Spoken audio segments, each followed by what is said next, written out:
বাজারে এখন বিভিন্ন ধরনের যানবাহন দেখা যায় গণপরিবহনের ক্ষেত্রে ব্যবহারের জন্য। টোটো থেকে অটো এই সকল যানবাহন এখন অলিতে গলিতে ঘুরে বেড়াচ্ছে। তবে এসবকে অতীত করে এবার এমন একটি নতুন ধরনের বাহন সামনে এলো যা অবাক করছে যাত্রীদের। নতুন এই বাহনটি আবার ইলেকট্রিক। এতে একসঙ্গে 16 জন চড়তে পারবেন। নতুন যে বাহনটির দেখা মিলেছে সেটি টোটোর আপগ্রেড ভার্সন বলা যেতে পারে, কেননা টোটোর মতোই এই বাহনটিতে রয়েছে দুদিক খোলা।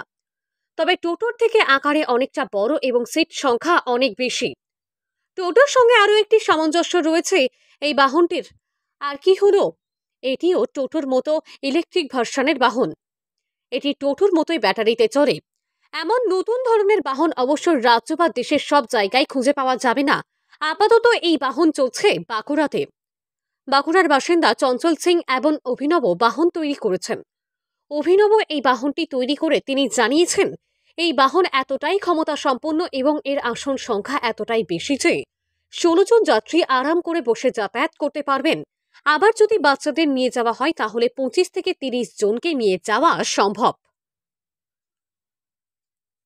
নতুন এই বাহনের ক্ষমতা প্রসঙ্গে চঞ্চল সিং জানিয়েছেন, উচ্চ গুণগত মানের মেটেরিয়াল দিয়ে তৈরি করা হয়েছে এই বাহনটি।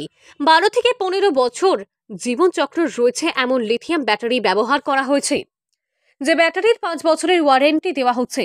3 থেকে 3.5 ঘন্টা চার্জ দিলেই ফুল চার্জ হয়ে যাবে ওই ব্যাটারি। আর একবার ফুল চার্জ হলে 250 কিলোমিটার পর্যন্ত গাড়িটি রান করানো সম্ভব হবে।